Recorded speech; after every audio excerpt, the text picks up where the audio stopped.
Dans le groupe Drahi, l'actionnaire, mais aussi son bras droit, Arthur Dreyfus, soutiennent à l'époque la guerre menée par Netanyahou. Le 9 octobre 2023, Selim Derkaoui est invité sur un plateau de BFM pour évoquer l'attaque d'Israël par le Hamas.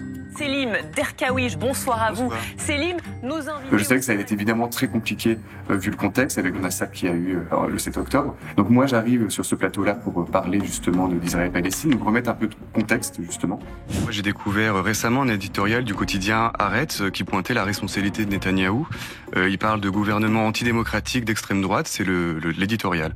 D'annexion et de dépossession qui nie l'existence des droits des Palestiniens.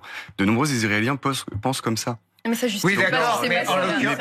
Mais en l'occurrence... Donc il y a un moment, effectivement, il y a une page de publicité, donc je respire un petit peu, je reprends mon souffle. Et il y a l'éditorialiste qui s'appelle Thierry Arnaud, qui est à ma droite, et qui, lui, va me montrer son téléphone portable avec le nom d'Arthur Dreyfus, qui est le patron d'Aptis Media, et qui lui dit par message que je mens par rapport à la colonisation à Gaza, qu'il n'y a pas de colonisation. Alors, il me montre le texto avec un regard vraiment très agressif de sa part, il profite vraiment de la page de publicité. Donc là c'est très compliqué parce que tu te retrouves déjà tout seul en plateau sur un sujet extrêmement difficile. Ce qui est extrêmement important aussi, c'est que je suis maghrébin.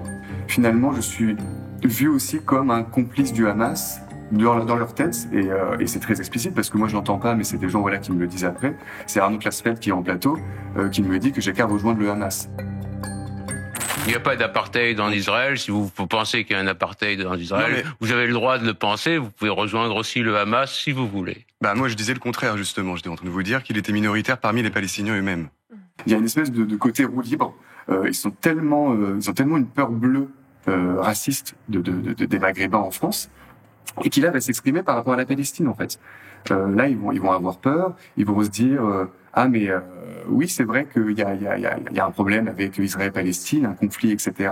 Mais pour mieux l'étouffer, on va étouffer les paroles contestataires et notamment des Maghrébins qu'on va assimiler au Hamas directement. Aucune chaîne de télé, privée ou publique, n'a souhaité financer ce documentaire.